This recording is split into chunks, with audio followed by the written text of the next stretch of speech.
Live షోకి తిరిగి స్వాగతం. హైదరాబాద్ని కేంద్రపాలిత ప్రాంతం చేయాలన్న టీడీపీ నేత గాలిముద్దు కృష్ణారెడ్డి గారి వ్యాఖ్యలతో ఏకీపిస్తారా అంటే 62% మంది అవునని 38% మంది కాదంటున్నారు. ఇక అజ్జుల్ బెర్జం శ్రీమతి గంగాభవాని గారు శాసన మండలి మాజీ సభ్యురాలు, కాంగ్రెస్ పార్టీ సీనియర్ నేత.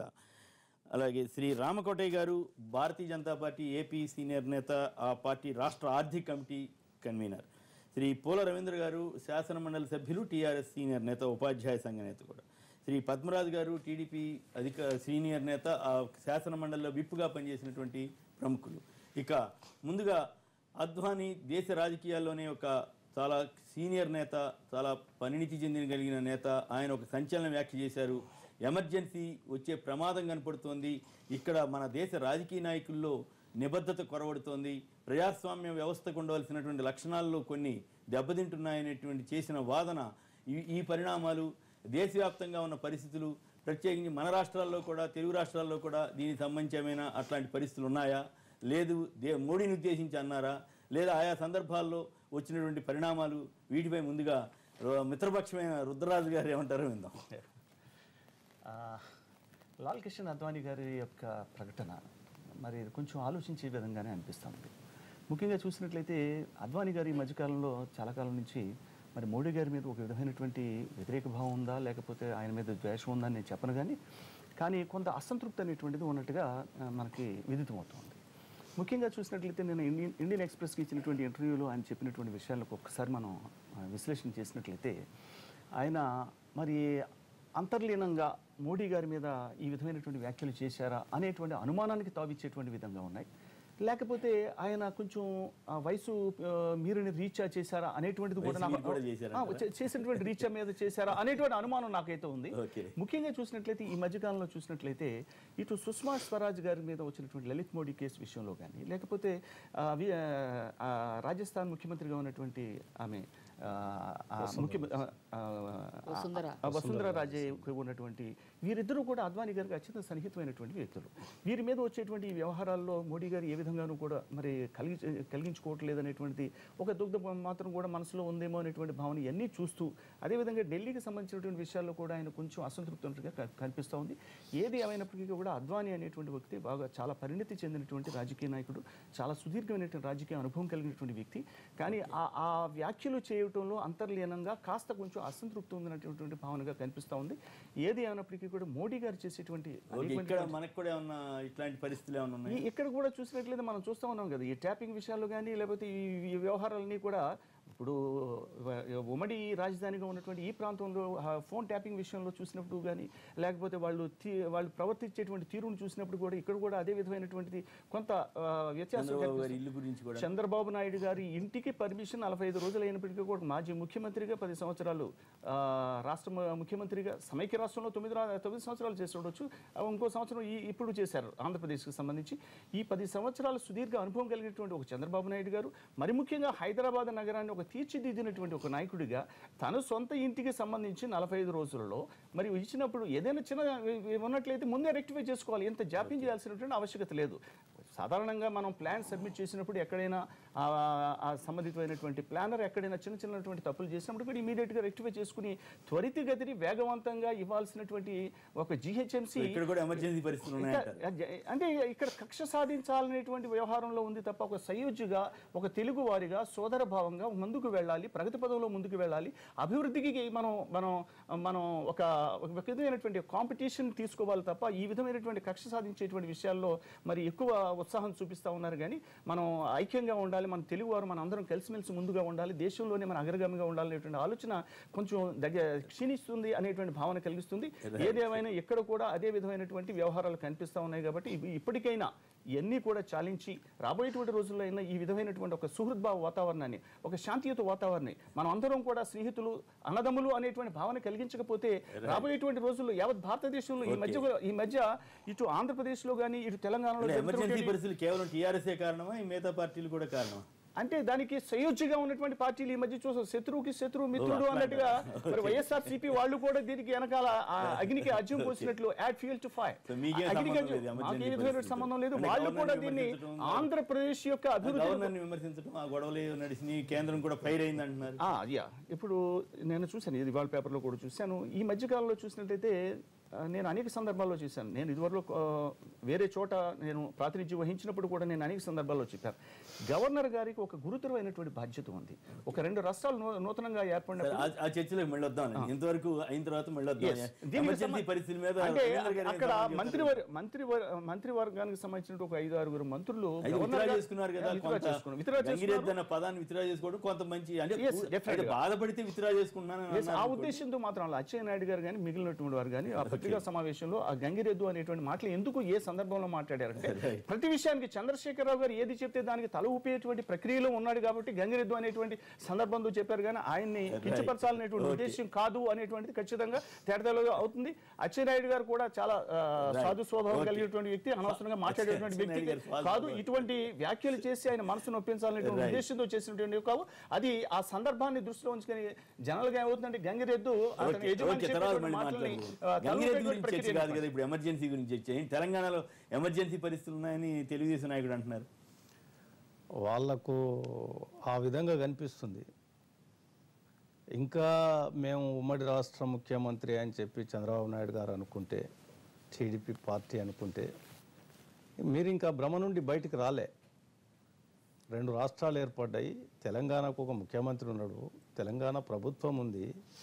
అయినా ఇంకా మా ఆధిపత్యం ఇక్కడనే మేము చెలాయిస్తాం, మా ఇష్టం ఉన్నట్లు చేస్తాము అంటే సరైన పద్ధతి కాదు. ఉమ్మడి రాజధాని కాబట్టి కొన్ని చూసినాం మనం. నేను తప్పు చేస్తుంటా, దొంగతనం చేస్తా, కానీ మీరు చూస్తూ ఊరుకోవాలి తప్ప ఇది తప్పనొద్దు, ఈ దొంగతనాన్ని మీరు పట్టుకోవద్దు. ఇది ఎక్కడి విధానం అండి? ఫోన్ ట్యాపింగ్ అంటున్నారు మీరు. అసలు మీరు చేసిన విధానం ఏంది? మీరు మాట్లాడినరా లేదా, ఆ పద్ధతిలో మీరు వెళ్ళినరా లేదా, అది ఆలోచన చేయండి. కానీ మేము అన్ని చేస్తాం, మీరు మాత్రం దీన్ని చూస్తూ ఊరుకోవాలి తప్ప ఇంకేమీ చేయొద్దు, మా గురించి మీరు పట్టించుకోవద్దు అని చెప్పి ఎంతమంది మాత్రం పట్టించుకోకూడదు. ముఖ్యమంత్రి తెలుగుదేశంలో ఎంపికైనటువంటి వారు మంత్రులు చేసినప్పుడు పద్మరాజు గారు, ఏపీలో ఒక రూలు, తెలంగాణలో ఒక రూల్ ఉండదు. తెలంగాణలో టిఆర్ఎస్ పార్టీలో ఇతర పార్టీలు వాళ్ళు చేరితే తప్పు. అదే ఆంధ్రప్రదేశ్లో వైఎస్ఆర్సీపీ నుండి, కాంగ్రెస్ నుండి టీడీపీలో చేరితే అది ఒప్పు. రాజీనామా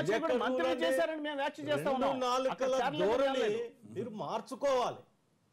ఏపీలో ఏ విధమైనటువంటి పద్ధతి మీరు అక్కడ ప్రోత్సహించకండి, ఇక్కడ మీరు మాట్లాడే హక్కు మీకు ఉంటుంది. రైట్. కానీ మేము ఇక్కడ తప్పు చేస్తాము, మీరు మాత్రం చేయొద్దు. ఓకే, అయినా కూడా మీరు వ్యవహరిస్తే అట్లా ఇక్కడెక్కడ ఎమర్జెన్సీ అంటే గవర్నర్ గారు పూర్తిగా టీడీపీ పార్టీ చేసే విధి విధానాలను కనుక సమర్థిస్తే బ్రహ్మాండంగా పనిచేస్తుండు గవర్నర్ అంటారు. దానికి చిన్న ఎగ్జాంపుల్, అసెంబ్లీలో 10 గంటల వరకు వాళ్ళ అసెంబ్లీలో మాట్లాడి వచ్చినప్పుడు గవర్నర్ జిందాబాద్ అని చెప్పి బ్రహ్మాండమైన గవర్నర్ ఫస్ట్ క్లాస్ చేస్తున్నారు అన్నారు. ఒక 2 గంటల తేడాతోటి తెలంగాణకు వచ్చి తెలంగాణ అసెంబ్లీలో చదవగానే గవర్నర్ డౌన్. 2 గంటలనే మీ పద్ధతి మారితే ఇలా గవర్నర్ మీరు చేసిన తప్పులను, దొంగతనాన్ని అన్నిటినీ కూడా కప్పిపుచ్చి బ్రహ్మాండంగా చేస్తుండ్రు మీరని అంటే అప్పుడు గవర్నర్ మంచోడు, లేదు అంటే గంగిరెద్దు. ఏం పద్ధతి అండి? అదొక ఉన్నతమైనటువంటి పదవిగా గవర్నర్ అంటే మీరు కూడా చాలా సార్లు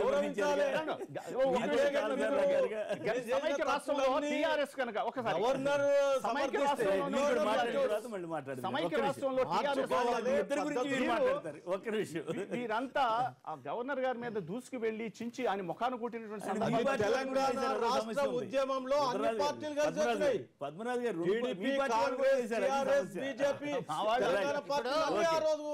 ఎక్కడ ఎమర్జెన్సీ వాతావరణం ఉంది, దేశవ్యాప్తంగా ఉన్న పరిస్థితి ఏంటి, ఇక్కడ ఉన్న తెలుగు రాష్ట్రాల్లో ఉన్న పరిస్థితి ఏంటి? అద్వానీ గారు ఇచ్చిన స్టేట్మెంట్లో చాలా ఆయన అనుభవజ్ఞుడు, సుదీర్ఘ రాజకీయ అనుభవం ఉన్న వ్యక్తి, ఒక వెటరన్ పొలిటీషియను. అతను అన్నది చాలా సమంజసం అండి. ఇప్పుడున్న దేశ రాజకీయాల్లో విలువలు పడిపోతున్నాయండి, ప్రజాస్వామ్య విలువలు లేవు. ఎందుకంటే 90 సంవత్సరాలు ఉన్న అద్వానీ గారు ఫ్రీడమ్ మూవ్మెంట్లో ఉన్నారు, పాకిస్తాన్లో ఉండి ఇక్కడికి వచ్చిన వ్యక్తి, అన్నీ చూశారు, మన దేశ రాజకీయాలు క్షుణ్ణంగా చూశారు. ఆయన చూసినంత రాజకీయ అనుభవం ఇప్పుడున్న జనరేషన్లో చూసి ఉండరు. అంత అనుభవజ్ఞుడు ఈ మాట అన్నారంటే ఆయన ఎంత క్షుణ్ణంగా రాజకీయాలని ఏహించుకున్నారో అర్థమవుతుంది. ఇప్పుడు లేకపోతే ఏంటండి, బీజేపీ నరేంద్ర మోడీ గారు ఎన్నికల ముందు నల్లధనాన్ని తీసుకొస్తాను, ప్రతి భారతీయుడు బ్యాంక్లో నేను 15 లక్షలు నల్లధనాన్ని వేస్తాను అన్న వ్యక్తి నల్లధనానికి కేర్ ఆఫ్ అడ్రస్ అన్న లలిత మోడీ గారికి మీద వాళ్ళు క్యాబినెట్లో సెకండ్ నెంబర్ ఉన్న సుష్మాని, అదేవిధంగా ఒక పెద్ద రాష్ట్రానికి ముఖ్యమంత్రి అయిన వసుంధర రాజే, 2 మంత్రులు లేడీ మంత్రులు ఆన్ రిటర్న్లో వాళ్ళు అయిపోయారు. ఇంకోటి మా యూపీఏ గవర్నమెంట్ ఉన్నప్పుడు ఇతనికి బ్లూ కార్నర్ నోటీసు విడుదల చేసి లలిత మోడీ గారికి బ్రిటన్ గవర్నమెంట్కి ఒకవేళ మీరు ఈయనకి పాస్పోర్ట్ గిని ఇస్తే మన ఇద్దరు కంట్రీస్ బయోలాజికల్ రిలేషన్స్కి విఘాతం కలుగుతుందని హెచ్చరిస్తే ఆ హెచ్చరిక మీద బ్రిటిష్ గవర్నమెంట్ ఇవ్వకపోతే ఎన్ఆర్ఏ ఎంపీకి సుష్మా గారు ఎలాగ ఇవ్వాలండి మన గవర్నమెంట్ తోటి ఇట్లా ఉందంటే లేదు నేను చూసుకుంటాను ఆన్ రిటర్న్ ఇచ్చినప్పుడు ఇది క్షమించరాని నేరం కదండి. ఇవన్నీ చూస్తుంటే నిజంగా విఘాతం కలుగుతుంది. ఎమర్జెన్సీ పెట్టవలసిన పరిస్థితేనండి. ఎందుకంటే అలాంటి పరిస్థితులు ఉన్నాయి లేదంటే అలాంటి పరిస్థితులు కాదండి. ఎమర్జెన్సీ ఎలాంటి టైంలో పెడతారండి? అది ఎమర్జెన్సీ వ్యతిరేకంగా మాట్లాడారు అద్వానీ గారు. ఆయన దానికి కాదు మీరు పొరపాటు పడుతున్నారు. ఆయన చెప్పింది ఏంటంటే ప్రజాస్వామ్యంలో పరిణితి చెందినటువంటి పరిస్థితులు ఉండాలి. మన రాజకీయ నాయకుల నిబద్ధత కొరబడింది, పద్ధతిగా వ్యవహరించడం లేదు, అవినీతికి పాల్పడిన వాటిని ఎవరు ఏం చేయలేకపోతున్నారు అనేటువంటి ఆవేదనతో వీళ్ళు దాన్ని కప్పిపుచ్చుకోవడానికి ఎమర్జెన్సీ పెట్టేటట్టున్నారని వాళ్ళు చెబుతారు. ఇందిరాగాంధీ గారు కూడా అప్పుడు అట్లాగే చేశారు. దాంట్లో ఇలాంటి పరిస్థితులు ఉంటే ఆయన భయపడితే మోడీ గారు అలా చేయొచ్చు. ఏంటి ప్రజల యొక్క దృష్టి మరలించడానికి ఏమన్నా చేయొచ్చు. ఎందుకంటే ఢిల్లీలో పరిస్థితులు అండి, నిన్న కాకమని స్వచ్ఛ భారత్ అని మాట్లాడే మోడీ గారు వాళ్ళకి జీతాలు ఇవ్వకపోతే ఢిల్లీలో పారిశుద్ధ్య కార్యక్రమాలు స్ట్రైక్ చేస్తే రాహుల్ గాంధీ వెళ్తే 24 గంటల లోపల 493 కోట్లు రిలీజ్ చేశారు. ఏంటి సీఎం మీదేమో లెఫ్టినెంట్ గవర్నర్ వాళ్ళిద్దరు ఏదన్నా పరిస్థితి ఎక్కడన్నా సవ్యంగా ఉందా? వాళ్ళు చెప్పింది ఏంటి చేసింది ఏంటి? దేశ ప్రజల్ని అవినీతి రహితంగా ఇది స్కీములు ఇండియా చేస్తాను, స్కామ్లు ఇండియా కాదన్నారు. ఇంత పెద్ద స్కామ్ ఎక్కడుందండి? ఇది చాలా బర్నింగ్ ఇష్యూ అండి. వసుంధర రాజే కొడుకు ఒక హెరిటేజ్ హోటల్ ఉంటే ఆ హెరిటేజ్ హోటల్ కి ఈ లలిత్ మోడీ గారు 1189 కోట్లు పంపించారు. ఆయన మనీ లాండరింగ్ కేసు 11 కోట్ల 89 లక్షలు 11 కోట్ల 8 పాయింట్ అంటే నియర్లీ 12 కోట్లకి కొంచెం తక్కువ అంత డబ్బు ఆయన మనీ లాండరింగ్ కేసులో ఫేస్ చేసిన ఆయన బీజేపీ ఎంపీ అండి. దీనికి నైతిక బాధ్యత వహించే అవసరం లేదా? ఇంత దాకా మోడీ గారు మౌనం ఎందుకున్నారు? ఎందుకు నోరిప్పలేదు? ఆయన జాతికి చెప్పవలసిన అవసరం ఉంది. ఒక బ్లాక్ అండర్ గ్రౌండ్ అతనికి ఎందుకు రెడ్ కార్నర్ నోటీస్ రిలీజ్ చేయలేదు? 1 సంవత్సరం అయింది వాళ్ళు అధికారంలోకి వచ్చి. లలిత మోడీ గారిని ఎందుకు తీసుకురాలేదు? స్కామ్ లో ఇండియా నుంచి స్కీమ్ ఇండియా చేస్తున్నారు. ఇంత స్కామ్ లో మ్యాచ్ ఫిక్సింగ్ లో ఐపీఎల్ లో ఉన్న అతని వ్యక్తిని ఎందుకు తీసుకొచ్చి ప్రాసిక్యూట్ చేయట్లేదు? ఆయన మీద ఎందుకు కమిటీ చేయట్లేదు? ఎంక్వైరీ చేయట్లేదు? ఇది జాతికి చెప్పవలసిన అవసరం ఉందా లేదా? వాళ్ళకి మోడీ గారికి ఉంది. వీళ్ళిద్దరు మంత్రుల్ని సాక్ చేయాలి. Right, okay. రాజయ్య గారు హైదరాబాద్ నుంచి లైన్ లో ఉన్నారు. రాజయ్య గారు నమస్కారం, మాట్లాడండి. రాజయ్య గారు కట్ చేయండి. రామ్ నాయక్ గారు మరొకరు. హలో, నమస్కారం, చెప్పండి. దేశంలో ఎమర్జెన్సీ పరిస్థితులు ఉన్నాయా? అట్లాగే ఎమర్జెన్సీ పెట్టే ప్రమాదం ఉందా?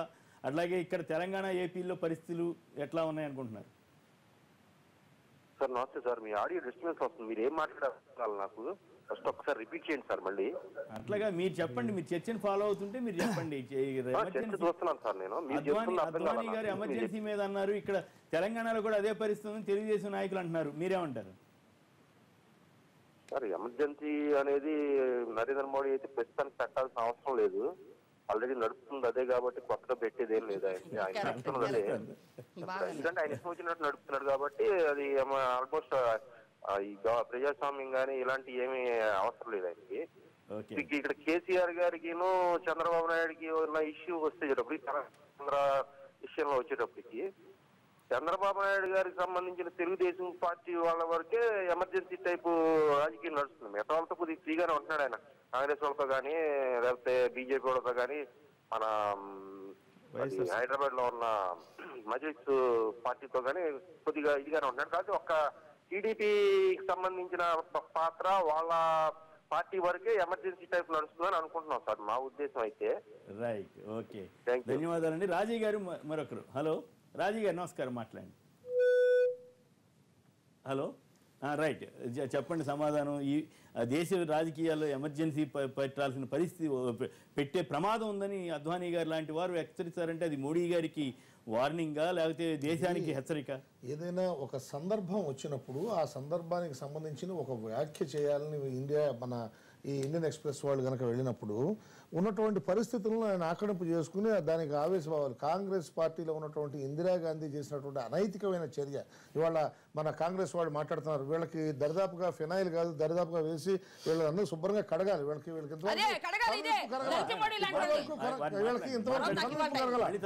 దేశంలో మీకు ఉన్నటువంటి దరిదాపుగా 2 అంకెల సంఖ్యలో వచ్చి దరిదాపుగా 60 సంవత్సరాలు పరిపాలించి దేశాన్ని స్కాముల్లో తీసుకెళ్లి ఒక్కొక్క కుంభకోణంలో 1,75,000 కోట్ల రూపాయలు, బొగ్గు కుంభకోణంలో, 2G కుంభకోణంలో ప్రపంచంలో చూడనటువంటి స్కాములు చేసి ఇవాళ ఎక్కడ చూస్తే అక్కడ ఒక్కొక్క మంత్రి వెనకాల కొన్ని కోట్ల రూపాయలు డబ్బులు స్కాములు చేసినటువంటి వాళ్ళు. ఒక మనిషి యాక్చువల్గా ఏ స్కామ్ అయినా 100 రూపాయలు చేసినా ఎంత చేసినా కూడా స్కామే. అట్లాంటిది వీళ్ళు వదిలేసేసి వీళ్ళు చాలా అతిపెద్ద కుంభకోణం అని చెబుతున్నారు. ఈవిడ అతిపెద్ద కుంభకోణం ఏమిటో నాకు అర్థం కాల. 1,00,000 కోట్ల రూపాయలు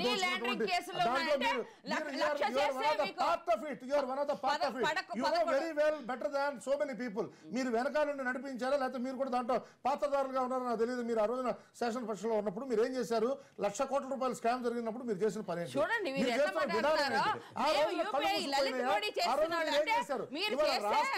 రాష్ట్రాన్ని దోచుకుని భారతదేశాన్ని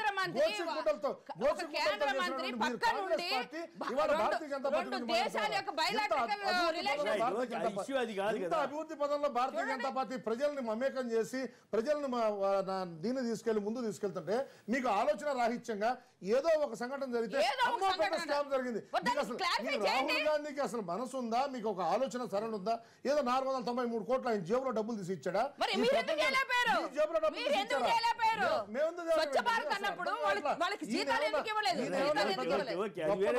దేశం కోసం పోరాడుతున్నాడు. ఆ రోజు మీరంతా ఏం చేస్తారు? కాంగ్రెస్ వాళ్ళ సంగతి వదిలేస్తే కానీ అద్వానీ అంతటి పెద్ద నాయకుడు, అద్వానీ గారు మాట్లాడిన దాంట్లో నాయకుల పరిణితి లేదు, ప్రజాస్వామ్యం పరిణితి చెందడం లేదు, ఈ నాయకుల నిబద్ధత లేదని వ్యాఖ్యానించడం ఎవరు? ఇది ఒక్కొక్కసారి ఒక్కొక్క సందర్భాన్ని బట్టి మాట్లాడేటప్పుడు వస్తుంది. ఇప్పుడు గంగాభవాని గారు మాట్లాడిన దానికి భారతీయ జనతా పార్టీలో పెద్ద స్కామ్ జరిగిందంటే నేను కూడా బాధపడ్డా. కానీ గంగాభవాని మీద నాకే ప్రత్యేకంగా ఎటువంటి ఇది లేదు. ఇదేంటంటే 40 సంవత్సరాల క్రితం వాళ్ళు అనుభవించినటువంటి బాధ వాళ్ళకి మనసులోకి వచ్చి ఇప్పటికి కూడా దేశంలో పరిణతి లేదు. ఎందుకంటే రాజకీయ నాయకులు ఎంత దుర్మార్గంగా ఉన్నారనే దానికోసం, పరిణతి లేదనే దానికోసం ఇలాంటి వాడు ఈ కాంగ్రెస్ చేసేటువంటి విధానాల వల్ల లేదనే విషయం చెప్పడం జరుగుతుంది. వీళ్ళు చేస్తున్న విధానం వల్ల మాట్లాడుతున్నారు. కుటుంబరావు గారు లైన్లో ఉన్నారు. కుటుంబరావు నమస్కారం అండి. మాట్లాడండి. నమస్కారం. హలో అచ్చా మీరే కదా? ఓకే, నమస్కారం అండి. బాగున్నారా? బాగున్నాం అండి. చెప్పండి సార్, ఎమర్జెన్సీ మీద మీరు కూడా మాట్లాడుతున్నారా? అది కాదు, ఏంటంటే ఇప్పుడు క్లియర్లీ అద్వానీ గారి స్టేట్మెంట్ ఏదైతే ఉందండి అది చాలా అవుట్ ఆఫ్ కాంటెక్స్ట్ అన్నమాట డిస్కషన్ చేస్తున్నారు. ఎందుకంటే ఇంటర్వ్యూ వందితా మిశ్రా గారికి అద్వానీ గారు ఇచ్చిన ఇంటర్వ్యూ వర్డ్ బై వర్డ్ నేను చదివాను. క్లియర్లీ ఆయన భయం ఎక్కడి నుంచి వచ్చిందంటే వాడిన సెంటెన్స్ కూడా మీకు చెప్తాను. I think there isn't adequate awareness about and commitment to civil liberties and freedom of the press అన్నారు. Civil liberties and freedom of the press పైన అవేర్నెస్ లేకపోవటం వలన ఎమర్జెన్సీ ఎప్పుడైనా రిపీట్ కావచ్చు. ఎందుకంటే బ్రిటిషర్స్ పార్టీషన్ పైన ఎట్లయితే కనుక తప్పు పట్టాను నేనప్పుడు ఇవాళ ఎమర్జెన్సీని కూడా అదే విధంగా తప్పు పట్టి ఆ గిల్ట్ ఇంతవరకు ఓవర్కమ్ అవ్వలేకపోతున్నామని ఆయన క్లియర్లీ ఇంటర్వ్యూలో వర్డ్ బై వర్డ్ ఇచ్చారు. ఇవాళ తెలంగాణ కంపారిజన్ నేను ఎక్కడ చేశానంటే అందులో civil liberties and awareness of freedom of press అని ఇవాళ ఫ్రీడమ్ ఆఫ్ ప్రెస్ తెలంగాణలో ఉందని క్లెయిమ్ చేయగలమా అండి? అదే విధంగా సివిల్ లిబర్టీస్ అంటే లైఫ్, లిబర్టీ అండ్ ప్రాపర్టీస్ అని ఏదైతే సెక్షన్ 8లో ఇవాళ ఇంప్లిమెంట్ చేయమని అంటున్నాము. లిబర్టీ అంటే ఏంటంటే రైట్ టు ప్రైవసీ ఉంది. ఇట్లా ట్యాపింగ్ కానీ ఇటు అనైతికంగా సిటిజన్స్ పైన ఒక surveillance, big brother is watching you, మీరేం చేస్తున్నా నేను వెనకాల అబ్జర్వ్ చేస్తున్నాను అన్నట్టు అనమాట. ఆ రైట్ టు ప్రైవసీ అనేది ఉందా చెప్పండి? ఆ చాలా రాష్ట్రాల్లో కూడా కాస్త అథారిటేరియన్ పాలసీలు అట్లా నెలకొంటున్నాయి, ఆ సేఫ్ గార్డ్స్ లేవు అని చెప్పే అద్వానీ గారు కమెంట్ చేశారు. కాబట్టి బేసికల్లీ అద్వానీ గారి కమెంట్ ఒక వ్యక్తిని గురించి కాదు, వ్యవస్థ వాళ్ళు ఇట్లా ఉంది, అవేర్నెస్ కావాలి అని చెప్పేసి చెప్పారు ఆయన. కుటుంబరారు ఒకటి ఫస్ట్ మిమ్మల్ని అభినందించాలి, ఎందుకంటే చాలా అద్భుతమైన పాయింట్ని చక్కగా వివరించారు. ఇదే కమిట్మెంట్ తోటి మీరు ఏపీలో కూడా ఉంటున్నారా, ఉండాలా వద్దా అన్నది మీరు ఏం సలహా ఇస్తారో మీ నాయకత్వానికి అనేది కూడా మీరు ఆలోచిస్తే బాగుంటుందేమో. మరి మీరు ఆలోచించండి, అక్కడ ఏం జరుగుతుందో కూడా ఒకసారి మీరు గమనించి మీరు చాలా బ్రహ్మాండంగా మాట్లాడారు. ఇదే పద్ధతి చేయగలిగితే మీకు మంచి పేరు కూడా వస్తుందేమో కుటుంబరావు. ఖచ్చితంగానండి, ఖచ్చితంగా మా దగ్గర ఇలాంటి చర్యలు చేపట్టడానికి తావు లేకుండా ఖచ్చితంగా అడ్వైజ్ ఇవ్వటం కానీ ఇటు ఎక్స్పీరియన్స్ చేయటం కానీ జరుగుతుందని అందులో మాత్రం సెకండ్ థాట్స్ లేవని చెప్పేసి చెప్తాను. ఇంకోటి అద్వానీ గారు చెప్పింది అద్భుతమైన మాట చెప్పారండి ఇంటర్వ్యూలో. మీరు ఇంకోటి ఆయన పార్లమెంట్ లో కాదు మీరు మంచి పాయింట్ చెప్పారు కాబట్టి మిమ్మల్ని ఒక అభ్యర్థన చేస్తున్నాను. మా టీవీ మీద ఒత్తిడి తీసుకొచ్చి కొంతమంది మీద ఒత్తిడి తీసుకొచ్చి ఆపేస్తున్న సందర్భాలు కొంతమంది ఫోన్ చేసి మరి చెప్తున్నారు. ఆ పరిస్థితి రాకుండా చేయగలిగితే అది నిజంగా మీరు చెప్పిన దానికి వ్యాలిడిటీ ఉంటుంది, చాలా మంచి పేరు వస్తుంది, మీకు కూడా అది గౌరవంగా కూడా ఉంటుంది. మిమ్మల్ని మరొకసారి అభినందిస్తున్నాను, మీరు మంచి వ్యాలిడ్ పాయింట్ రేజ్ చేసినందుకు. ఖచ్చితంగానండి, మా దృష్టికి వస్తే ఖచ్చితంగా దానిపై చర్యలు తీసుకోవడం జరుగుతుంది. వెనకాడని చర్యలు తీసుకోవడానికి అందులో వరి కావద్దని కూడా చెప్తున్నాను. చాలా సంతోషం అండి, మీకు కృతజ్ఞతలు కూడా. అట్లా కనుక చేయగలిగితే మీకు ధన్యవాదాలు కూడా చెప్తాం. అడగండి, ఒక్క నిమిషం లైన్లో ఉండండి సార్. కుటుంబరావు గారు, మీరు మాట్లాడిన అంశము తెలంగాణ రాష్ట్రంలో ఈ సంవత్సర కాలం నుండి ఏ ఒక్క ఆంధ్ర మహిళకు కానీ పురుషుడికి కానీ ఏమైనా ఇబ్బంది కలిగిందా? ఈ రాష్ట్ర ప్రభుత్వం నుండి శాంతియుతంగా ఈ రాష్ట్రం ఉందా లేదా? ఎక్కడో పోయి ఒక ఎమ్మెల్యేను కొనేటటువంటి విషయంలో తప్పటడుగు వేసి మీరు దాన్ని ఇక్కడ వాతావరణం బాలేదు, పద్ధతి అంత బాలేదు, మీరు ఏపీలో ఉన్నటువంటి విధానాలను మర్చిపోయి తెలంగాణలో బ్రహ్మాండంగా నడుస్తుంది. ఆంధ్రాలో తెలంగాణ ప్రజలు పోయి చాలామంది లేరు, ఇక్కడ హైదరాబాద్లో ఉన్నారు. వాళ్ళందరినీ ఏ ఒక్కరన్నా మాకు తెలంగాణ ప్రభుత్వంతో ఇబ్బంది జరుగుతుంది, మమ్మల్ని ఇబ్బంది పెట్టినరు, ఇటు పోలీస్ డిపార్ట్మెంట్ కానీ ఇంకా ఏ రకంగా కానీ ఉందా? శాంతియుతంగా ప్రశాంతంగా అభివృద్ధి పదంలో నడుస్తున్నటువంటి రాష్ట్రంలో తప్పుడు ఆలోచన చేసి తప్పుడు పని చేసి దాన్ని కప్పిపుచ్చుకోవడానికి ఈ రాష్ట్ర ప్రభుత్వం ఏదో చేస్తుంది, ఇక్కడ అలజడి సృష్టిస్తుంది. కరెక్ట్ కాదు. కుటుంబరారు సమాధానం చెప్తారా? చెప్పండి. ఇప్పుడు టిఆర్ఎస్ ఎమ్మెల్సీ గారు చాలా వాసిఫరస్ గా చెప్తున్నారు, సరే నేను కాదంటలేదు. అందులో కొన్ని ఘటనలు జరిగినాయి, అందులో తప్పులున్నాయా ఒప్పులున్నాయా అనేది నేను ఇప్పుడు దానిపైన కమెంట్ చేయట్లేదు. ఆ ఇన్సిడెంట్ అవ్వటానికి కేవలం 48 గంటల ముందు ఒక అపోజిషన్ పార్టీ ఎమ్మెల్యేని ఫామ్ హౌస్కి తీసుకెళ్లి పోలీస్ ఎస్కార్ట్ తోటి అనమాట తిరిగి ఇంటికి పంపించింది కరెక్టా కాదా? ఇప్పుడు దాది అనైతికమా నైతికమా, ఆయన వాలంటరీగా వచ్చేలా వీళ్ళు కిడ్నాప్ చేసి తీసుకెళ్లారా అనేది ఇలాంటి కమెంట్స్ అన్ని నేను చేయట్లేదు. నేను అన్నది ఇందాక కూడా రైట్ టు ప్రైవసీ అనేది ఫియర్ అనేది ఈ ప్రాంతంలో నెలకొందా లేదా? ఇవాళ కొన్ని ఛానల్సే ఉన్నాయి, ఆపారు, మధ్యలో స్టార్ట్ అయినాయి కాదంటే ఫ్రీడమ్ ఆఫ్ ప్రెస్ ఉందని ఆయన చెప్పగలరా? ఖచ్చితంగా చెప్పండి. అంటే నేను అనుకున్నది జరగాలి, నేను అనుకున్నది జరగకపోతే నేను ఇద్దరు అలాగే ఉన్నారు. వాస్తవంగా చెప్పాలంటే ఇద్దరు ఆలోచన సరళి కూడా లేదు. ఇప్పుడు ఎన్టీవీ విషయంలోకి వచ్చేప్పటికి ఆంధ్రప్రదేశ్ లో ఇదే కార్యక్రమం చేస్తున్నారు కుటుంబరావు గారు, అదే విధంగా తెలంగాణలో కేసీఆర్ కూడా చేస్తున్నారు. ఇద్దరు కూడా ఆలోచన రాహిత్యంగా బిహేవ్ చేస్తున్న విధానం చాలా బాధాకరంగా ఉంది. ఇక్కడ జరుగుతున్నట్టు ఓటు నోటు వ్యవహారంలో మనకు ఇబ్బంది కలిగింది కదా అనే ఉద్దేశంతో మనం మాట్లాడుతున్నప్పుడు చాలా ఇంపార్టెంట్గా ఆలోచించాల్సింది ఏంటంటే మనం ఏం చేస్తున్నాం అనే విషయం కూడా ఆలోచించాలి. అసలు ఇంత వివాదాస్పదంగా మాట్లాడాల్సిన అవసరం ఉందా? అంటే నేను ఇప్పుడు మేము మా మిత్రపక్షం అయినంత మాత్రాన మేమేం సపోర్ట్ చేయము, లేదన్న మాత్రాన వాస్తవాన్ని వాస్తవంగా మాట్లాడాలి. దీంట్లో ఇంపార్టెంట్ విషయం ఏంటంటే మనం తప్పకుండా మనం కూడా ఏకఛత్రాధిపత్యంగా చేయకూడదు. ఇప్పుడు కేసీఆర్కి వెళ్తే ఎక్కడికి వెళ్తే అక్కడికి వెళ్ళి నేను వెళ్ళాడు, వేములవాడ వెళ్ళి 100 కోట్ల రూపాయలు. దేవుడు అడగలేడు పాపం, ఏం చేస్తాడు, నాకు 100 కోట్లు ఇచ్చావనేదాన్ని. ఆ విధంగా ఎక్కడ పడితే అక్కడ ఆయన బ్రహ్మాండ మీకు 2 బెడ్రూమ్ హౌస్ కట్టిస్తానంటే కాదు. ఇలాంటి విషయాలు చేస్తున్నారు ఇద్దరు కూడా చేస్తున్నటువంటి విధానం ఏ విధంగా ఉందంటే వాళ్ళు ప్రతిభా పాఠవాలను దేనికోసం వినియోగిస్తున్నారంటే ఓన్లీ జనాలని మభ్య పెడుతున్నారు. ఇద్దరు అభివృద్ధి కోసం ఆలోచించకుండా ఏంటంటే శంకుస్థాపనలు ఈ కార్యక్రమం